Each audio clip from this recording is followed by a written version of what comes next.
Harry Potter के Hogwarts आते ही गरुड़ द्वार में जाते समय उसे ये बात तो अच्छे से पता चल चुकी थी कि नाग शक्ति के हेड प्रोफेसर सेवरस स्नेप उसे बिल्कुल भी पसंद नहीं करते, या ये कहना बुरा नहीं होगा कि वो उससे नफरत करते हैं, क्योंकि अपनी पहली ही कार्डो की क्लास में प्रोफेसर स्नेप ने उसे हो सके उतना ताने मारते हुए ये जता दिया था कि वो कोई खास है जिसकी स्नेप की नजरों में कोई इज्जत नहीं है। हालांकि हैरी को डडली से भी कोई बुरा इंसान मिल चुका था, ड्रेको मैलफॉय, जिसने बड़ी शेखी बकते हुए उसे विजार्डिंग डुएल के लिए चैलेंज कर लिया था, जहाँ हैरी इस चुनौती के लिए बिल्कुल तैयार था। मगर ना चाहते हुए भी हरमाइनी और नेविल के साथ साथ रॉन और हैरी को मैलफॉय ने बेवकूफ बना दिया था। जहाँ हॉगवर्ट्स के चौकीदार फील्ड से बचते हुए उन चारों ने उस रात तीसरी मंजिल पर एक ऐसा जानवर देखा जो किसी बुरे सपने से बिल्कुल कम नहीं था, क्योंकि 3 सर वाले कुत्ते फ्लफी ने ना ही उनके मन में दहशत बना ली, बल्कि उसकी ओर से रखवाली करने वाले उस चोर दरवाजे के नीचे क्या है, इसने हैरी के साथ रॉन को भी कंफ्यूज कर दिया था। क्या उसके नीचे वही चीज है जिसे थोड़े दिनों पहले ग्रिंगॉट्स की तिजोरी नंबर 713 से चुराने की कोशिश की गई थी।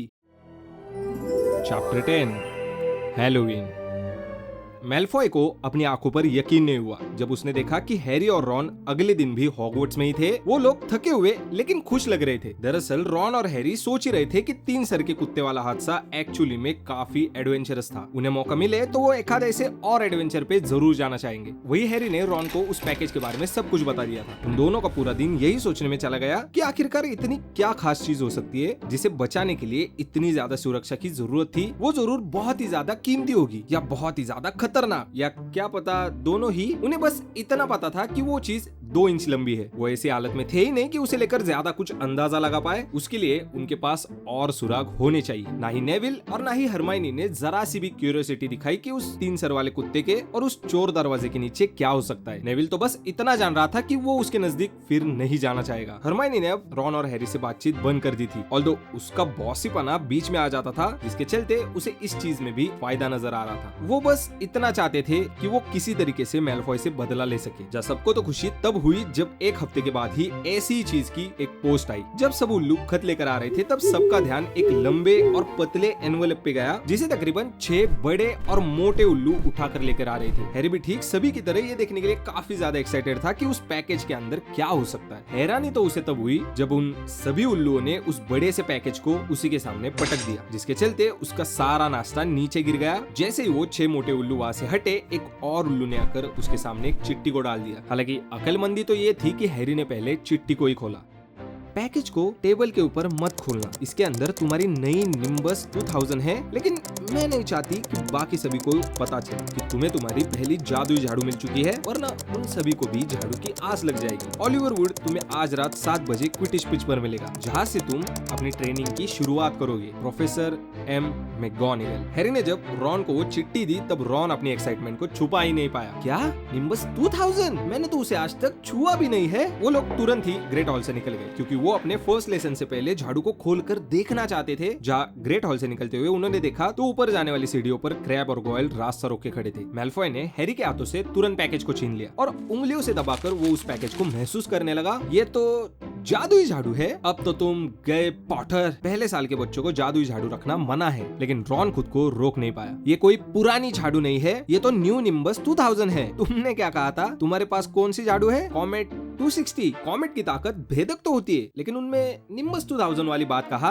तुम्हें इसके बारे में क्या पता वीजली भी? तुम तो इसका एक हैंडल भी नहीं खरीद सकते। तुम्हें और तुम्हारे भाइयों को तो मिलकर इसकी एक डंडी को खरीदना पड़ेगा। लेकिन इससे पहले कि रॉन जवाब दे पाए, वहाँ पर प्रोफेसर फ्लिटविग आ गए। झगड़ा तो नहीं चल रहा है ना बॉयज? पॉटर को किसी ने जादुई झाड़ू भेजी है प्रोफेसर। हाँ सही है। वो हैरी की ओर देख हल्का सा मुस्कुराए। प्रोफेसर मैगोनिगल ने मुझे इन विशेष हालातों के बारे में बताया तो था। वैसे ये कौन सा मॉडल है? Nimbus 2000 sir. वैसे देखा जाए तो इसे लेकर मुझे मैलफॉय को ही थैंक्स कहना चाहिए। ये मुझे उसी की वजह से मिली है। हैरी और रॉन मैलफॉय के उस गुस्से भरे चेहरे को देखते हुए अपनी हंसी को दबाते हुए वहाँ से ऊपर चढ़ने लगे। जब वो घुमावदार सीढ़ियों से ऊपर चढ़ रहे थे तब हैरी ने हंसते हुए कहा, और नहीं तो क्या, ये सच ही तो है। अगर उसने नेविल का भूल न जाना चुराया ना होता तो मैं टीम में कभी होता ही नहीं। ओह, तो तुम्हें लगता है कि ये तुम्हारे नियम तोड़ने का इनाम है? हाँ। पीछे से हरमाइनी अपने पैरों को जोर से पटकते हुए आ रही थी, जो कि उसकी नजर अब हैरी के हाथों में पकड़े हुए उस पैकेज पर थी। मैं तो समझ रहा था कि आप हमसे बात नहीं कर रही थी। हाँ, आप ऐसा मत कीजिए, इससे हमारा बहुत नुकसान हो रहा है। हरमाइनी अपने पैरों को पटकते हुए वहाँ से चली गई। उस पूरे दिन हैरी का मन क्लास में बिल्कुल नहीं लग रहा था। उसका मन तो अपने कमरे में ही भटक रहा था, जहाँ उसकी जादुई झाड़ू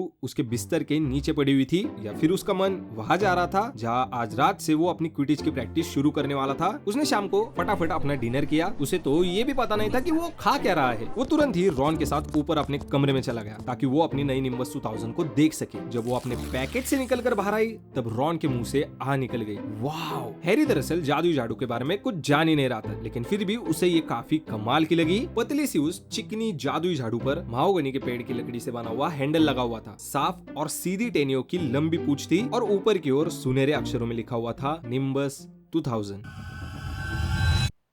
जब 7 बजे का समय पास आया तब हैरी महल से निकलकर क्विडिच पिच की ओर चल दिया। वो इससे पहले कभी भी स्टेडियम में नहीं आया था। पिच की चारों तरफ की सीटें सैकड़ों स्टैंड्स में उठी हुई थी ताकि ऑडियंस इतनी ऊंचाई पर रह सके कि वो देख पाए कि आखिरकार हो क्या रहा है। पिच के दोनों कॉर्नर पर सुनहरे खंबे लगे हुए थे जिनके कोनों पर रिंग लगी हुई थी, जिन्हें देखकर हैरी को वो प्लास्टिक की छड़ियां याद आ गई जिनमें से बच्चे बुलबुले निकालते हैं। फर्क बस इतना था कि ये खंबे 50 फीट लंबे थे। हैरी अब उड़ने के लिए बहुत ही उतावला हो रहा था। उसने वुड के आने से पहले ही अपनी जादुई झाड़ू पर पैर मार दिया। And what feeling! उसने गोल पोस्ट के नजदीक से उड़ते हुए अपनी स्पीड बढ़ा ली और पिच के चारों ओर चक्कर मारने शुरू कर दिए। निम्बस 2000 उसके बस एक हल्के से इशारे से ही मुड़ जाती थी। हे पॉटर, चलो नीचे उतरो। ओलिवर वुड अपने हाथों में एक लकड़ी से बने हुए बॉक्स को लेकर आ चुका था। हैरी ठीक उसके नजदीक लैंड हुआ। मान गए पॉटर, मैं समझ सकता हूँ मैगोनिगल का क्या मतलब था। तुम्हें सचमुच पैदाइशी हुनर है पॉटर। मैं आज तुम्हें बस नियम सिखाऊंगा, उसके बाद तुम्हें हर हफ्ते में 3 बार टीम के साथ प्रैक्टिस करनी होगी। उसने जब बॉक्स को खोला तो उसके अंदर 4 अलग अलग कलर्स की बॉल्स थी। ओके, सो क्विडिच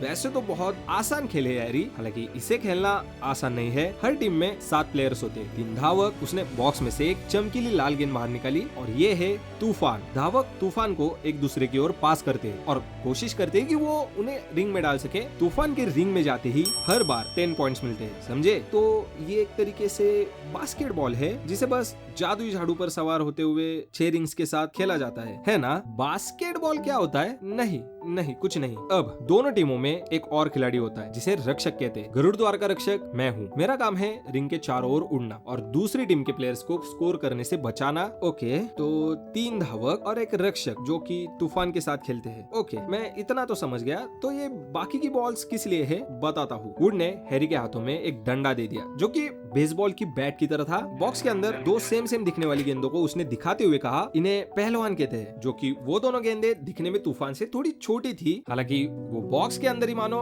छटपटा रही थी। पीछे हटना प्लीज। उसने झुकते हुए एक पहलवान की रस्सी खोल दी। वो गेंद हवा में ऊपर उड़ी और जोर से नीचे हैरी की ओर आने के लिए झपट पड़ी। अपनी नाक टूटने की डर की वजह से हैरी ने जोर से उस बैट को घुमाया, जिसके चलते वो पहलवान सनसनाते हुए वहां से उड़ गया। उस पहलवान का थोड़ा बहुत घूमने के बाद वो सीधा वुड पे झपट पड़ी, जिसने उसे लपकते हुए जमीन के सहारे पकड़ लिया। देखा, पहलवान का काम है चारों ओर घूमना और प्लेयर्स को अपनी झाड़ू से नीचे गिराना। इसीलिए हर टीम में 2 मारक होते हैं। हमारे मारक जुड़वा वीजलीज है। उनका काम बस इतना है कि वो हमें पहलवान से बचाए और उन्हें दूसरी टीम की ओर ढकेले। आई होप तुम सब समझ रहे होंगे। 3 धावक गोल की रक्षा करते हैं, एक रक्षक गोल पोस्ट की रक्षा करता है और 2 मारक जो पहलवान को खुद की टीम से बचाते हैं। गुड। वैसे क्या पहलवान ने कभी किसी को जान से मारा है? हॉगवर्ट्स में तो नहीं। 1-2 के जबड़े जरूर टूटे हैं, लेकिन उससे ज्यादा कुछ नहीं हुआ। लेकिन तुम्हें उसकी चिंता नहीं होनी चाहिए। तुम्हें फिक्र करनी चाहिए किसी और चीज की, क्योंकि तुम हो खोजी और तुम्हें पहलवान या तूफान के बारे में बिल्कुल भी नहीं सोचना है। हाँ, जब तक वो मेरा सिर ना फोड़ दे, चिंता मत करो। वीजली इस पहलवान को देख लेंगे। वो खुद पहलवान से कम थोड़ी है। वुड ने बॉक्स के अंदर हाथ डालते हुए एक आखिरी गेंद को बाहर निकाला। तूफान और पहलवान के मुकाबले ये बॉल काफी छोटी थी। बड़े अखरोट जैसी ये बॉल चमकदार और सुनहरी थी, जिसमें फड़फड़ाते हुए छोटे छोटे पंख लगे हुए थे। ये है सुनहरी गेंद। तुम्हें इसकी चिंता करनी चाहिए हैरी, क्योंकि ये इतनी तेज है कि आसानी से दिखाई भी नहीं देती। इसे पकड़ना तुम्हारा काम है। तुम्हें धावक, मारक, पहलवान और तूफान से होकर इसे पकड़ना है, इससे पहले कि दूसरी टीम का खोजी इसे पकड़ ले, क्योंकि जो खोजी इसे पकड़ता है वो अपनी टीम के लिए 150 पॉइंट कमाता है, जिसके चलते लगभग उसकी टीम जीती जाती है और इसलिए भी खोजी के खिलाफ ज्यादा फाउल भी होते हैं। मैच तभी खत्म होता है जब सुनहरी गेंद पकड़ ली जाए। मैचेस बरसों तक भी चल सकते हैं, मेरे ख्याल से रिकॉर्ड 3 महीने का है। उस मैच में बार बार सब्स्टिट्यूट प्लेयर्स को उतरना पड़ा था ताकि खिलाड़ी कुछ देर के लिए क्यों ना हो सो तो सके। तो ऐसा होता है क्विडिच। कोई सवाल? हैरी ने अपना सर हिलाया। वो समझ गया था कि उसे करना क्या है, प्रॉब्लम बस उसे करने में थी। हम इस वक्त सुनहरी गेंद से प्रैक्टिस नहीं करेंगे, अंधेरा बहुत हो चुका है, ये गुम भी सकती है, इसके बजाय हम इनसे प्रैक्टिस करेंगे। उसने अपने पॉकेट से गोल्फ बॉल की पोटली निकाली। कुछ देर के बाद दोनों हवा में उड़ने लगे। वो जितना हो सके उतना तेज हर तरफ गोल्फ की बॉल को फेंक रहा था ताकि हैरी उन्हें पकड़ सके। हैरी ने सभी गेंदें पकड़ ली, जिसे देख वुड तो काफी खुश हो गया था। तकरीबन आधे घंटे की प्रैक्टिस के बाद पूरा अंधेरा हो गया, जिसके चलते उन्हें प्रैक्टिस को बंद करना पड़ा। महल की ओर बढ़ते हुए वुड ने खुशी से कहा, इस साल तो क्विडिच कप पे हमारा ही नाम लिखा होगा, देख लेना। मुझे हैरानी नहीं होगी अगर तुम चार्ली विजली से भी अच्छे खिलाड़ी निकलो तो। और ये कोई छोटी बात नहीं है, अगर चार्ली ड्रैगन्स के पीछे नहीं गया होता तो आज वो इंग्लैंड के लिए खेल रहा होता। हफ्ते के 3 दिन हैरी क्विडिच की प्रैक्टिस करने लगा। होमवर्क तो रोज ही करना पड़ता था। शायद इसी के चलते वो इतना बिजी हो चुका था कि उसे ये पता ही नहीं चला कि उसे हॉगवर्ट्स में आए 2 महीने हो चुके। उसे कभी कभी यकीन नहीं होता था, मगर अब महल भी उसे घर की तरह लगने लगा था। हालांकि रिवेट ड्राइव को लेकर उसे ऐसी फीलिंग कभी भी नहीं आई थी। क्लास भी अब इंटरेस्टिंग हो चुकी थी क्योंकि जरूरत की बातें अब वो सीख चुका था। हैलोवीन के दिन जब सब तरफ कद्दू के रस की खुशबू फैली हुई थी, प्रोफेसर फ्लिटविक ने चार्म्स की क्लास में उन्हें बताया था कि अब वो अपने विचारों से चीजों को हवा में उड़ा सकते हैं। और इसे करने के लिए सब तो तब से एक्साइटेड थे जब से फ्लिटविक ने नेविल के मेंढक को पूरी क्लास में उड़ाकर दिखाया था। प्रैक्टिस करने के लिए प्रोफेसर फ्लिटविक ने उनकी जोड़ियां बना दी। हैरी का पार्टनर सीमस फिनिगन बना, जो कि राहत की बात थी क्योंकि नेविल उसका ध्यान खींचने की कोशिश कर रहा था। खैर, वही रॉन को हरमाइनी के साथ पार्टनर बनना पड़ा। हालांकि ये बताना मुश्किल था कि इस बात से रॉन ज्यादा गुस्सा था या हरमाइनी। हैरी की जादुई झाड़ू आने के दिन से हरमाइनी ने उनसे बात ही नहीं की थी। आप लोग कलाई को घुमाने का जिस तरीके से अभ्यास कर रहे हैं उसे भूलना मत। घुमाना और झटकना, याद रहेगा ना? घुमाना और झटकना। और हाँ, जादुई मंत्रों को भी सही से बोलना बहुत जरूरी है। बारोफुई नाम के जादूगर को कभी मत भूलना। उसने एक बार एफ की जगह एस बोल दिया था और अगले ही पल वो जमीन पर पड़ा हुआ था और उसके सीने पर एक बड़ा सा बेल खड़ा था। ये बहुत ही मुश्किल था। हैरी और सीमस ने घुमाया और झटका, लेकिन जिस पंख को वो हवा में उड़ाने की कोशिश कर रहे थे वो टेबल से 1 इंच भी नहीं हिला। सीमस में बेचैनी इतनी थी कि उसने अपनी छड़ी को जोर से झटका और आग लगा दी। हैरी को अपनी हेड से उस आग को बुझाना पड़ा। अपने टेबल के ऊपर रॉन की किस्मत भी उसके साथ नहीं थी। Wingardium leviosa. रॉन मानो अपने हाथों को पवन चक्की की तरह घुमा रहा था। रुको रुको, तुम गलत बोल रहे हो। ये विंगार्डियम लेवियोसा है, ना कि लेवियोसा। अगर तुम्हें इतनी अकल है तो तुम क्यों नहीं कर लेती? हरमाइनी ने अपनी स्लीव्स को मोड़ा और छड़ी को पकड़ते हुए कहा, विंगार्डियम लेवियोसा। पंख उनकी टेबल के ऊपर मानो 4 फीट हवा में तैरने लगा। बढ़िया, बहुत खूब। फ्लिटविक ने ताली बजाते हुए कहा, देखो देखो, मिस ग्रेंजर ने कर दिखाया। क्लास के खत्म होते होते मानो रॉन का मूड बहुत ही ज्यादा खराब हो चुका था। कॉरिडोर्स की भीड़ में जगह बनाते हुए रॉन ने हैरी से कहा, कोई हैरानी की बात नहीं है कि कोई उसे सहन नहीं कर पाता। सच कहूँ तो वो किसी बुरे सपने की तरह है। अचानक हैरी को हल्का सा किसी का धक्का लगा। उसने देखा तो हरमाइनी अपने आंखों में आंसू लिए वहाँ से गुजर रही थी।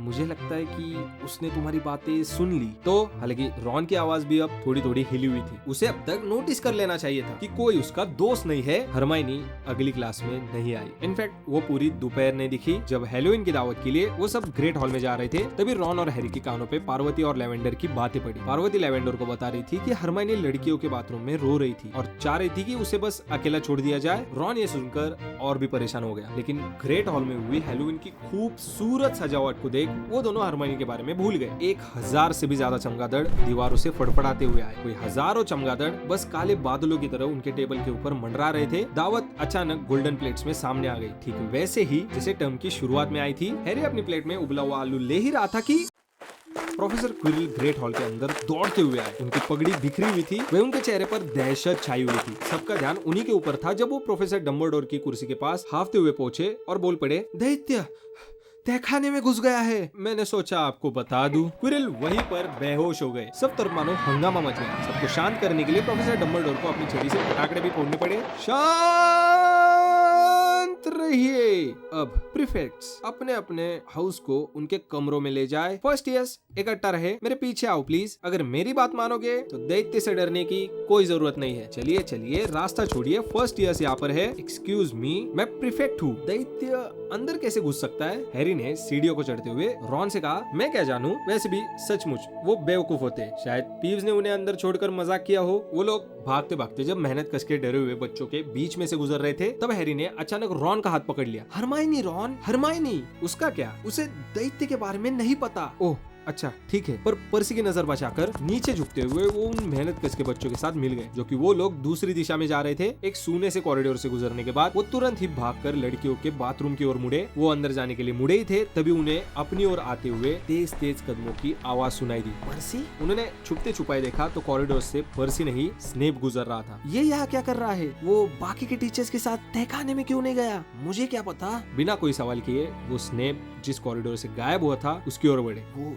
तीसरी मंजिल की ओर जा रहा है, लेकिन रॉन का हाथ उसके नाक पे था। क्या तुम्हें कोई बदबू नहीं आ रही है? हैरी ने जब सांस ली तो मानो उसे कोई पुराने मोजो और पब्लिक टॉयलेट की स्मेल आने लगी थी। वही अब बड़े पैर जमीन को घिसते हुए आने की आवाज उनके सामने आई। कोई बड़ी सी चीज उनकी ओर बढ़ रही थी। एक दैत्य के आकार की चीज उन्हें चांद की रोशनी में दिखाई दी। बहुत ही ज्यादा भयानक दृश्य था वो तकरीबन 12 फुट ऊंचा था। चमड़ी मानो सूखे हुए फीके ग्रेनेड की तरह भूरी थी। अपने थुलथुलाते शरीर के साथ खंबे जैसे बड़े बदन पर एक गंजा सा सर किसी नारियल की तरह लग रहा था। पैर छोटे ही थे मगर हाथ मानो कांटों जैसे धारदार। उसके पास से बहुत ही गंदी बदबू आ रही थी। उसके हाथों में एक बड़ा सा लकड़ी का डंडा था जिसे जमीन पर वो घिस रहा था। वो दैत्य एक रूम के अंदर जाकर अपने लंबे कान हिलाए और अपनी छोटी सी बुद्धि के साथ सोचने लगा। फिर वो झुककर कमरे में घुसा। चाबी दरवाजे पर ही लगी है, हम इसे अंदर बंद कर सकते हैं। Good idea. वो धीरे धीरे आगे बढ़ने ही लगे थे, सूखे हुए होठों के साथ। बस घबराहट में वो प्रार्थना कर रहे थे कि कहीं दैत्य बाहर ना आ जाए। एक लंबी छलांग के साथ हैरी ने चाबी को घुमा दिया और दरवाजे को लॉक कर दिया। थोड़ी राहत और खुशी के साथ वो कॉरिडोर से बाहर भाग ही रहे थे कि उन्होंने कुछ सुना, जिसके चलते उनके हाथ पैर ठंडे पड़ गए।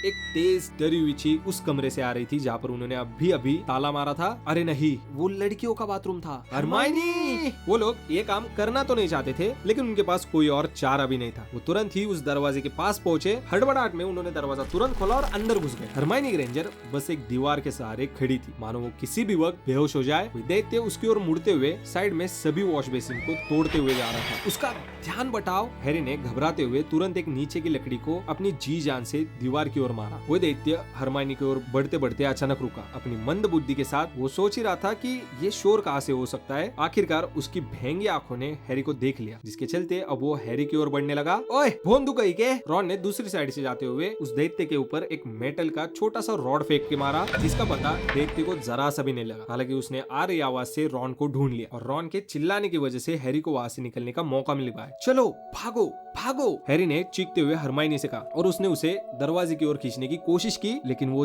जरा सा भी नहीं हिली। डर की वजह से वो बस फ्रीज हो चुकी थी। चीखने चिल्लाने की आवाजों से मानो अब दैत्य पागल हो रहा था। वो गुस्से में एक बार फिर से गरजा और रॉन की ओर बढ़ने लगा, जो कि वो ही उसके सबसे पास था। अब बचने का कोई रास्ता नहीं था। तभी हैरी ने कुछ ऐसा किया जो बहादुरी भी थी और मूर्खता भी। उसने दौड़ते हुए जोर से छलांग लगा दी और पीछे से दैत्य की गर्दन को पकड़ लिया। दैत्य को बिल्कुल भी फील नहीं हुआ कि हैरी उसके ऊपर है। हालांकि महसूस तो तब हुआ जब हैरी ने उसकी नाक में अपनी छड़ी घुसा दी। हैरी अपनी जान को हथेली पर लेकर दैत्य पे लटका हुआ था। किसी भी पल दैत्य उसके टुकड़े टुकड़े कर सकता था या फिर अपने बड़े से लकड़े से उसका कचुम्बर बना सकता था। हरमाइनी तो डर के मारे फर्श पर ही लेट गई। रॉन ने तुरंत अपनी छड़ी निकाली। हालांकि उसे पता नहीं था कि वो इससे क्या करेगा, लेकिन सडनली उसके दिमाग में एक मंत्र आया और उसने बोला विंगार्डियम लेवियोसा। अचानक दैत्य के हाथों में से वो लकड़ी हवा में झूलने लगी। थोड़ी देर हवा में रही, लेकिन तुरंत ही अपने मालिक के सिर पे गिर पड़ी। दैत्य उसी पल लहराते हुए उसी समय मुंह के बल गिर गया। उसके गिरने की आवाज से मानो पूरा कमरा हिल गया। हैरी थरथराहट में हाफते हुए अपने पैरों पे खड़ा हुआ। रॉन तो अपनी छड़ी को हाथों में लेकर ये सोच रहा था कि सच में अभी अभी उसने क्या कारनामा किया है। सबसे पहले हरमाइनी के मुंह से आवाज निकली, क्या क्या ये मर चुका है? मुझे नहीं लगता है बस बेहोश हुआ है। उसने दैत्य के नाक से अपनी छड़ी निकाली जो कि पूरी तरीके से गंदी हो चुकी थी। ओह, ये दैत्य का मसाला, उसने अपनी छड़ी को पोंछते हुए कहा। अचानक दरवाजा खुलने के चलते वो तीनों ही ऊपर देखने लगे। उन्हें अंदाजा भी नहीं था अभी अभी उन्होंने क्या किया है। कुछ ही पलों में प्रोफेसर मैकगोनागल अंदर आए, जिनके पीछे स्नेप और उनसे भी पीछे था क्विरिल। उन्होंने दैत्य की झलक देखी, जिसके चलते क्विरिल की तो वहीं पर हालत खराब हो गई। स्नेप दैत्य की ओर झुका, वही मैकगोनागल उन तीनों को देख रही थी। हैरी ने उन्हें इतने गुस्से में कभी नहीं देखा था। गरुड़ द्वार के लिए 50 पॉइंट जीतने की आशा मानो अब हैरी के दिल में से गायब हो गई। तुम लोगों ने क्या सोचकर ये किया? हैरी ने रॉन की ओर देखा, जिसके हाथ अभी भी अपनी छड़ी के साथ हवा में ही थे। तुम्हारी किस्मत अच्छी है कि तुम लोग जिंदा हो। तुम सभी अपने कमरों में क्यों नहीं गए? स्नेप ने हैरी की ओर एक अजीब सा लुक दिया, जिसके चलते हैरी फर्श की ओर देखते हुए ये सोच रहा था कि काश रॉन अपना हाथ नीचे ले। प्लीज प्रोफेसर मैकगोनागल, ये लोग मुझे ढूंढ रहे थे। मिस ग्रेंजर, हरमाइनी आखिरकार अपने पैरों पर खड़ी हो पाई। मैं दैत्य को ढूंढ रही थी। मुझे लगा कि मैं इससे अकेले में निपट सकती हूँ, क्योंकि मैंने दैत्य के बारे में सब कुछ पढ़ रखा था। रॉन के हाथों से छड़ी अब छूट गई। हरमाइनी ग्रेंजर, वो भी टीचर से सफेद झूठ बोल रही है। अगर ये नहीं होते तो आज मैं जिंदा नहीं होती। हैरी ने अपनी छड़ी को उसकी नाक में घुसा दिया और रॉन ने उसी की लकड़ी से उसे बेहोश कर दिया। इनके पास उतना समय था ही नहीं कि ये लोग किसी को ढूंढ ले। जब इन्होंने देखा तब दैत्य मुझे जान से ही मारने वाला था। प्रोफेसर, जो भी हो, मिस ग्रेंजर, मैं आपको समझदार समझती थी। तुमने ये कैसे सोच लिया कि तुम दैत्य से अकेले में निपट सकती हो? हरमाइनी ने बस अपना सर झुका लिया। हैरी के पास भी शब्द नहीं थे। हरमाइनी कभी भी नियमों के खिलाफ कुछ नहीं करती थी और आज यहाँ पर वो उन्हें बचाने के लिए ये नाटक कर रही थी। ये तो ऐसा हुआ मानो स्नेप उन्हें अचानक मिठाई बांटने लगे। मिस ग्रेंजर, गरुड़ द्वार के 5 पॉइंट्स कट्टे हैं आपकी मूर्खता के लिए, और अगर आपको चोट ना आई हो तो बेहतर होगा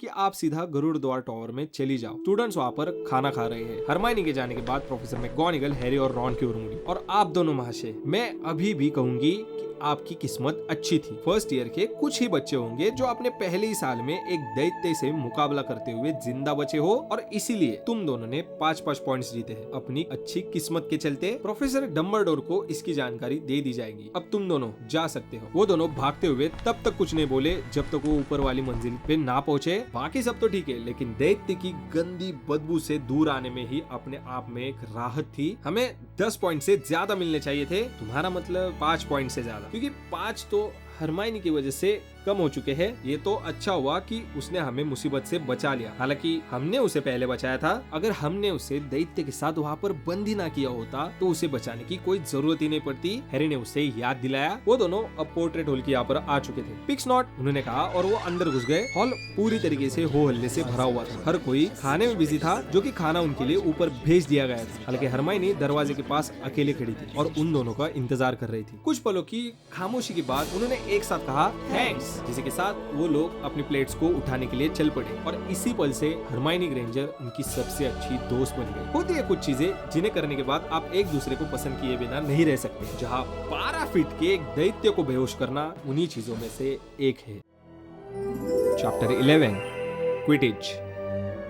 नवंबर के आते आते ठंड पूरी तरीके से बढ़ चुकी थी। पहाड़ सफेद चादरों की बर्फ से ढक चुके थे, वहीं नदियां किसी स्टील की तरह मजबूत हो चुकी थी। सुबह के वक्त मैदान पूरी तरीके से बर्फ की आड़ में आ जाता था। ऊपर की खिड़कियों से हैग्रिड दिख जाता था, जो कि छछूंदर की लंबी खाल के कोट और खरगोश के फर से बने हुए ग्लोव्स को पहनकर क्विडिच की पिच पर जमी हुई जादुई झाड़ुओं से बर्फ हटाता था। क्विडिच का मौसम शुरू हो चुका था। लगातार कई हफ्ते प्रैक्टिस करने के बाद हैरी शनिवार को अपना पहला मैच खेलने वाला था, जो होने वाला था गरुड़ द्वार वर्सेस नाग शक्ति। और अगर गरुड़ द्वार जीत गया तो हाउस चैंपियनशिप की 2nd पोजीशन पर अपना रास्ता ये खुला कर देंगे। हालांकि हैरी को खेलते हुए शायद ही किसी ने देखा होगा, क्योंकि वुड के मुताबिक हैरी एक सीक्रेट वेपन की तरह है जिसे छुपा कर रखना चाहिए। लेकिन कैसे न कैसे तो ये खबर फैल चुकी थी कि वो खोजी के रूप में खेलने वाला है। हैरी समझ नहीं पा रहा था कि क्या ज्यादा बुरा है, लोगों का ये कहना कि वो बहुत बढ़िया खेलेगा या वो उसके नीचे गद्दा लेकर घूमेंगे ताकि उसके गिरने पर वो उसे झेल ले। हालांकि वो लकी था क्योंकि उसके पास हरमाइनी जैसी दोस्त थी। हैरी नहीं जानता था अगर हरमाइनी ना होती तो तो वो अपना ढेर सारा होमवर्क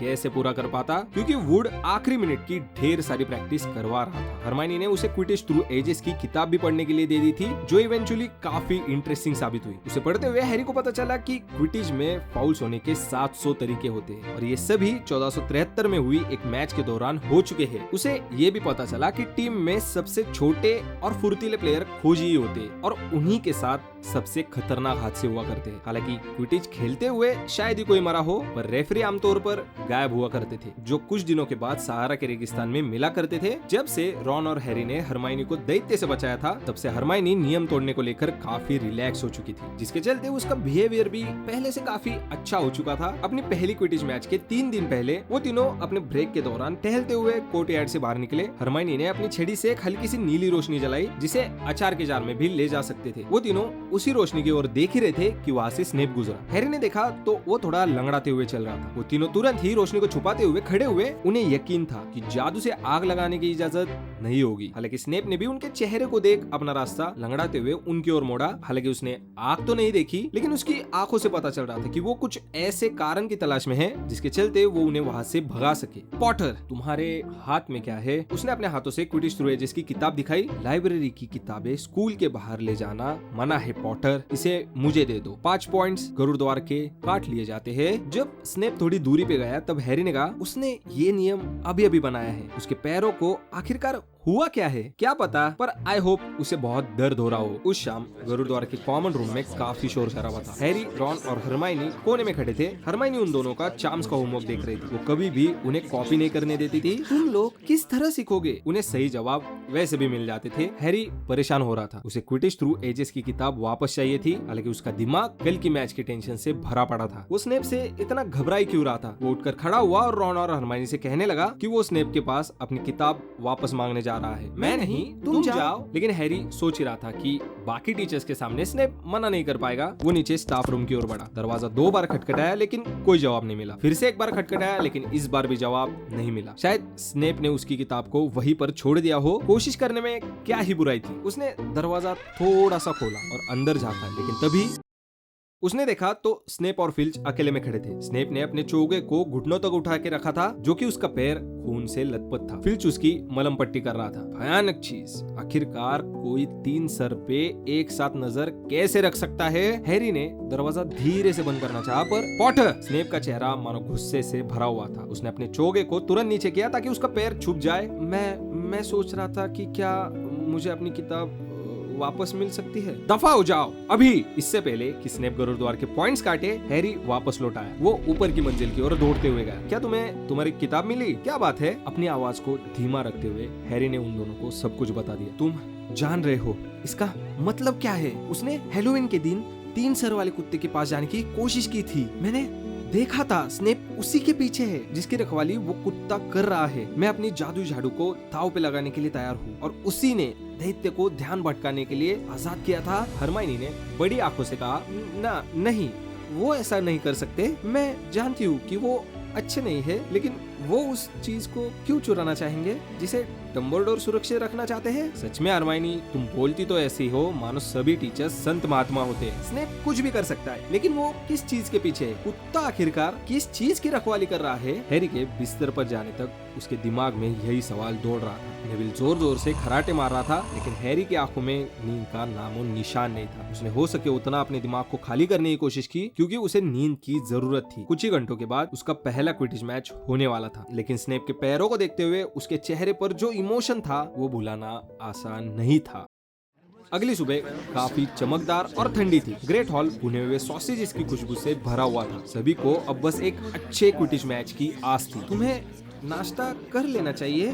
नहीं, मुझे नहीं चाहिए। बस थोड़ा सा टोस्ट तो? नहीं, मुझे भूख नहीं है। हैरी की हालत काफी पतली थी। एक ही घंटे में वो पिच पे उतर रहा होगा। हैरी, तुम्हें ताकत की जरूरत है। सामने वाली टीम का टारगेट हमेशा खोजी ही होता है। हैरी ने देखा तो सीमस उसके सॉसेजेस पर ढेर सारा केचप डाल रहा था। तकरीबन 11 बजे तक पूरा स्कूल स्टेडियम के चारों ओर बैठ चुका था। कईयों के हाथ में दूरबीन थी, क्योंकि भले ही सीटें सुई की तरह ऊपर उठी हुई थी, लेकिन कई बार ये देखना मुश्किल हुआ करता था कि खेल में क्या हो रहा है। रॉन और हरमाइनी नेविल बिल, सीमस और डीन के साथ, जो कि वेस्ट हैम का फैन था, ऊपर वाली रो में बैठ चुके थे। हैरी हैरान रह गया जब उसने देखा कि उन्होंने एक बड़ा सा बैनर पेंट किया हुआ था, जो कि स्क्रैबर्स की ओर से बर्बाद किए गए एक चद्दर पे बना हुआ था। इस बैनर पर लिखा हुआ था पॉटर और प्रेसिडेंट। डीन की ड्राइंग काफी अच्छी थी, जिसने नीचे एक बड़ा सा शेर भी बना दिया था और इस सब के ऊपर हरमाइनी ने कुछ जादू भी किया है। इसके चलते पेंट हर बार अपना कलर बदलते हुए चमक रहा था। इसी बीच सभी प्लेयर्स चेंजिंग रूम में अपने कपड़े बदल रहे थे। नागशक्ति के प्लेयर्स हरे रंग में खेलने के लिए तैयार थे।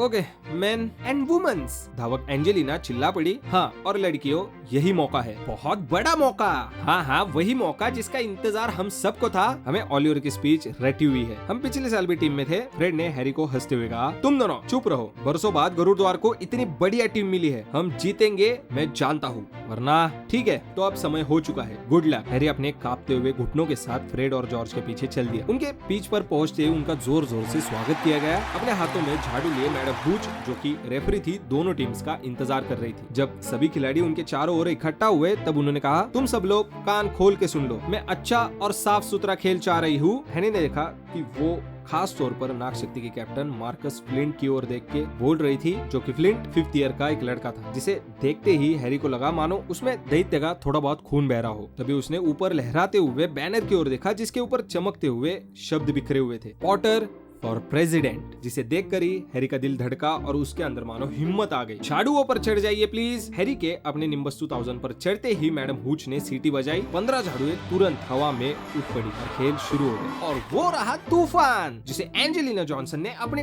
कब्जे में कर लिया है। ये लड़की कितनी बढ़िया धावक है और खूबसूरत भी। Jordan, sorry professor. Weasley twins का दोस्त ली जॉर्डन कमेंट्री करने में लगा था, जिस पर प्रोफेसर मैगोनिगल की काफी तगड़ी नजर थी। और ये गया पास एलिना स्निपिट को, जो कि ओलिवर वुड की एक अच्छी खोज है। पिछले साल तक रिजर्व खिलाड़ी थी, एक बार फिर से पास गया जॉनसन के पास, लेकिन नहीं, नागशक्ति के कप्तान मार्कस फ्लिंट के पास तूफान आ गया है और ये वो चला। फ्लिंट किसी बाज की तरह उड़ रहा है, स्कोर करने ही वाला है, लेकिन नहीं, गरुड़द्वार के कैप्टन वुड का ये अच्छा बचाव। और फिर से एक बार गरुड़द्वार ने तूफान पर अपना कब्जा ले लिया है। गरुड़द्वार की धावक केटी बेल के पास तूफान की पकड़ है। फ्लिंट के पास से एक बढ़िया गोता लगाए वो आगे बढ़ रही है और ये आउच, इससे बहुत चोट पहुंची होगी। केटी बेल के सर पे तूफान का बड़ा सा मुक्का। नागशक्ति के एड्रिन पुंसी तूफान को अपने कब्जे में करते हुए गोल पोस्ट की ओर बढ़ते जा रहे हैं, लेकिन उसका रास्ता एक और पहलवान ने रोक दिया, जिसे फ्रेड या जॉर्ज वीजली ने भेजा था। कौन से वाले वीजली ने पता नहीं, लेकिन जो भी हो, गरुड़द्वार के मारकों से शानदार प्रदर्शन हो रहा है। तूफान एक बार फिर से जॉनसन के कब्जे में। सामने खाली मैदान है जिसपे वो तेजी से उड़ रही है। वो सच में उड़ रही है। तेजी से आ रहा है पहलवान। Come on Angelina. रक्षक ब्लेंची का ये गोता, लेकिन वो चूक गया। गरुड़द्वार ने ये गोल कर दिया। गरुड़द्वार की तालियां ठंडी हवा में गूंज पड़ी। जहाँ नागशक्ति की हालत कुछ खास नहीं थी। चलिए इसके जरा जगह दीजिए हैग्रिड। रॉन और हरमाइनी ने हैग्रिड के लिए जगह बनाई। मैं अपनी झोपड़ी से देख रहा था, लेकिन भीड़ के साथ देखने का मजा कुछ और ही होता है। हाँ, अभी तक सुनहरी गेंद नहीं दिखाई दी है ना? नहीं, हैरी को अब तक कुछ खास करने का मौका नहीं मिला। चलो एटलीस्ट अपने आप को मुसीबत से बचा तो रहा है। हैग्रिड ने अपनी दूरबीन को खोला, जिसमें हैरी मानो एक छोटे बिंदु की तरह दिख रहा था, जो कि वो मैदान के चारों ओर मंडरा रहा था और तलाश में था सुनहरी गेंद के। ये उसके और वुड के प्लान का एक हिस्सा था। तब तक दूर रहना जब तक सुनहरी गेंद न दिखाई दे। हम नहीं चाहते कि तुम पर सही समय से पहले ही हमला हो। एंजेलिना ने जब स्कोर किया था तब उसने भी तालियां मारते हुए सेलिब्रेट किया, लेकिन वो तुरंत ही सुनहरी गेंद को खोजने लगा। एक बार उसे सुनहरा सा कुछ चमकते हुए तो दिखा था, लेकिन वो बस वीजली ट्विंस के कलाई की घड़ी की परछाई थी। एक पहलवान ने अपना रास्ता जोर से हैरी की ओर मोड़ा, लेकिन हैरी ने उसे तुरंत डॉज कर दिया और उसी पहलवान का पीछा करते हुए फ्रेड वीजली ने वहाँ पर एंट्री ले ली। सब ठीक है ना हैरी? उसने चिल्लाते हुए पहलवान को मार्कस फ्लिंट की ओर मार दिया। और ये रहा नागशक्ति के पास तूफान। धावक प्यूंसी ने दो पहलवानों, दोनों वीजलीज और धावक बेल से बचते हुए रफ्तार पकड़ ली है। एक मिनट, क्या ये सुनहरी गेंद थी? पूरी भीड़ में मानो शोर हुआ जब एड्रिन प्यूंसी ने तूफान को नीचे गिरा दिया, क्योंकि वो अपने कंधों के पीछे से रोशनी जाते हुए देख रहा था, जो कि वो रोशनी उसके बाएं कान से गुजरी थी। हैरी ने ये देख लिया और वो पूरी एक्साइटमेंट के साथ उसने सुनहरी गेंद की ओर गोता मार दिया। हालांकि नागशक्ति के खोजी टेरेंस हाइंस ने भी उसे देख लिया था। वो दोनों ही नेक टू नेक सुनहरी गेंद की ओर झपट पड़े। ऐसा लग रहा था कि सभी धावक भूल चुके हैं कि उन्हें क्या करना था, क्योंकि वो बस बीच हवा में खड़े होकर दोनों खोजियों की ओर देख रहे थे। हैरी हिंग्स के मुकाबले तेज था। वो छोटी गेंद को देख सकता था जो अपने पंखों को फड़फड़ाते हुए आगे बढ़ते जा रही थी। उसने अपनी स्पीड और बढ़ा दी। नीचे गरुड़ द्वार की ओर से गुस्से की आवाज आई, क्योंकि मार्कस फ्लिंट ने जानबूझ के हैरी का रास्ता रोका था, जिसकी वजह से हैरी की झाड़ू अपना रास्ता भटक गई थी और हैरी मानो अपनी जान बचाने की कोशिश में लग गया था। ये फाउल है, ये फाउल है। गरुड़ द्वार के हाउस की ओर से चीखें निकल चुकी थी। मैडम हुच ने फ्लिंट के ऊपर गुस्सा निकालते हुए गरुड़ द्वार के लिए पेनल्टी दे दी, लेकिन इस सारे झमेले में जाहिर सी बात है कि सुनहरी गेंद एक बार फिर से गायब हो चुकी थी। उसे बाहर करो रेफरी, रेड कार्ड दिखाओ। ये फुटबॉल नहीं है डीन, क्विडिच में प्लेयर्स को बाहर नहीं निकाला जाता। और ये रेड कार्ड क्या होता है? लेकिन हैग्रिड डीन के साथ था, उन्हें नियम बदलने चाहिए। फ्लिंट हैरी को नीचे गिरा सकता था। ली जॉर्डन भी अपने आप को साथ देने से नहीं रोक पाए। ऐसे साफ सुथरी धोखाधड़ी के बाद जॉर्डन, मेरा मतलब है कि सुंदर से फाउल के बाद जॉर्डन, मैं तुम्हें चेतावनी दे रही हूँ। ठीक है, फ्लिंट ने गरुड़ द्वार के खोजी को लगभग जान से मार ही दिया था, लेकिन मुझे विश्वास है कि ऐसा किसी के साथ भी हो सकता है। इसीलिए गरुड़ द्वार को एक पेनल्टी मिल गई जो स्निपेट ने ले ली और उसने गोल कर भी दिया। कोई दिक्कत नहीं हुई। खेल जारी है। अब तूफान गरुड़ द्वार के पास है। जब हैरी ने एक बार और पहलवान को डॉच किया तब कुछ अजीब हुआ। उसकी झाड़ू ने अजीब तरीके से झटका दिया। एक पल तो उसे ऐसा लगा कि वो गिरने ही वाला है। उसने अपने दोनों हाथ और दोनों पैरों से झाड़ू को कस के पकड़ लिया। ऐसा तो कभी नहीं हुआ था। एक बार फिर झाड़ू ने झटका दिया। ऐसा लग रहा है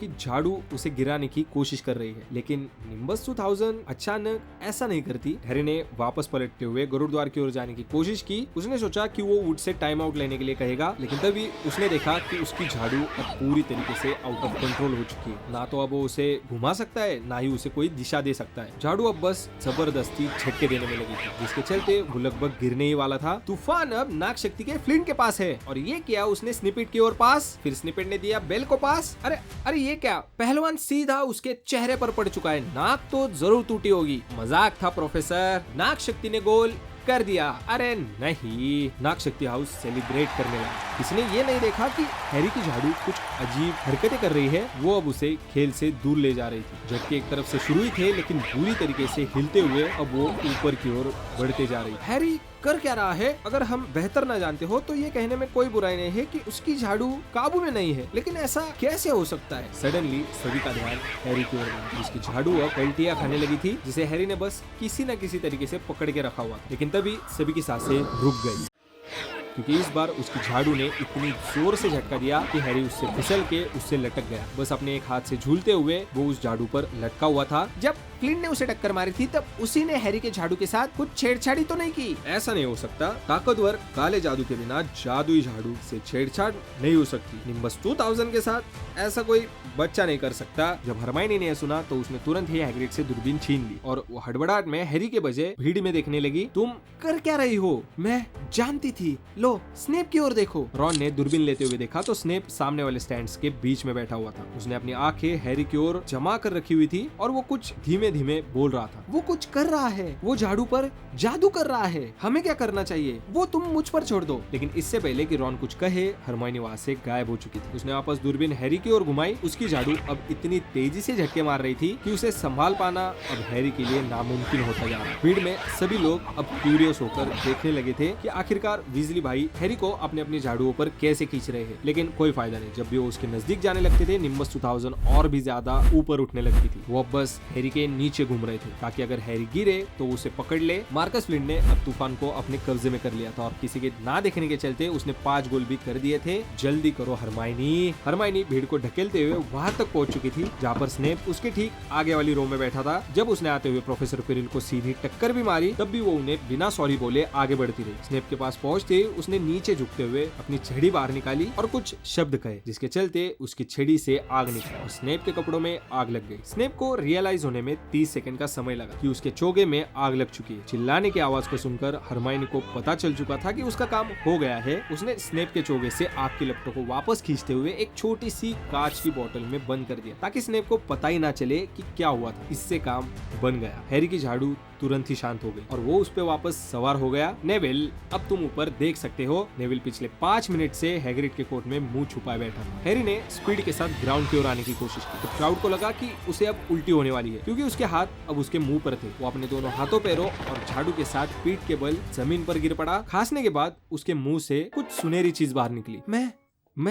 मैंने पकड़ ली, सुनहरी गेंद पकड़ ली है। खेल अब पूरी तरीके से कंफ्यूजन में खत्म हो चुका था। उसने उसे पकड़ा नहीं था, उसने लगभग उसे निगल लिया था। देख सकते हैं कैप्टन फ्लिंट मैच के खत्म होने के बाद 20 मिनट तक बस चिल्लाते रहा। हालांकि इससे कोई फर्क नहीं पड़ने वाला था क्योंकि हैरी ने कोई नियम नहीं तोड़ा था। ली जॉर्डन भी अब खुशी के मारे रिजल्ट बस दोहरा रहा था। गरुड़ द्वार 60 के मुकाबले 170 पॉइंट से जीत गया था। हालांकि हैरी ने इसके बारे में कुछ भी नहीं सुना था। वो तो हैग्रिड की झोपड़ी में रॉन और हरमाइनी के साथ चाय पी रहा था। वो स्नेप था। हरमाइनी और मैंने देखा तुम्हारी झाड़ू पे जादू कर रहा था और वो बस तुम्हारी ओर देखकर कुछ बड़बड़ा रहा था। बकवास है, हैग्रिड ने कहा, जो कि उसने स्टैंड्स में उनकी ओर से आने वाले एक भी शब्द को नहीं सुना था। स्नेप ऐसा क्यों करेगा? तभी हैरी, रॉन और हरमाइनी ने एक दूसरे की ओर देखा और सोचा कि शायद बताना ही ठीक होगा। मैंने उसके बारे में एक राज जान लिया है। उसने हैलोवीन की रात 3 सर वाले कुत्ते के पास जाने की कोशिश की जिसने उसे काट लिया था। हमें लगता है कि स्नेप उस चीज को चुराने की कोशिश कर रहा है जिसकी वो कुत्ता रखवाली कर रहा है। तुम फ्लफी के बारे में कैसे जानते हो? फ्लफी? हाँ, वो हमारा कुत्ता है। हमने उसे एक ग्रीक आदमी से खरीदा था जिसे हम पिछले साल एक पब में मिले थे। हमने उसे रखवाली करने के लिए डम्बलडोर को उधार दिया है भाई। आहा,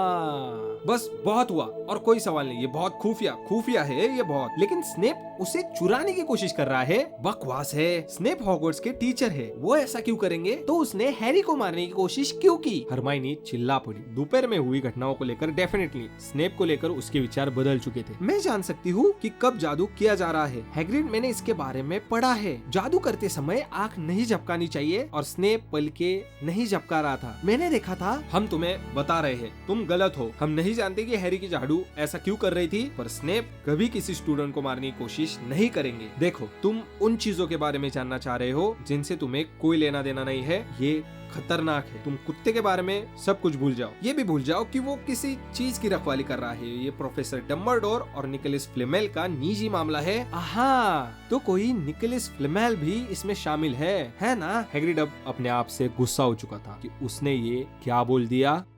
thank you so much guys, आखिर तक बने रहने के लिए। हमेशा की तरह you know it means a lot to me. बस एक चीज, अगर मुझे इस चैनल को कंटिन्यू आगे जारी रखना है तो आपके सपोर्ट की बहुत जरूरत पड़ेगी। लिटरली आपकी ओर से मिल रहे प्यार की बदौलत मैं इस चैनल को और भी ग्रो कर पाऊंगा। अगर आपको वीडियोस पसंद आ रही है तो प्लीज इसे ज्यादा से ज्यादा शेयर करना। चैनल को सब्सक्राइब करते हुए नोटिफिकेशन बेल को भी प्रेस जरूर कर देना। एक लाइक, बस एक लाइक बहुत मायने रखता है रात भर इन वीडियोस पर काम करने के लिए। साथ ही साथ अगर कुछ सजेशंस देने हो तो कमेंट बॉक्स खुला है, मैं हर एक कमेंट का जवाब दूंगा 101%। एंड या That's the video guys. Thank you so much again. खुश रहिए, अपने परिवार का ध्यान रखिए and I will see you soon. Nox.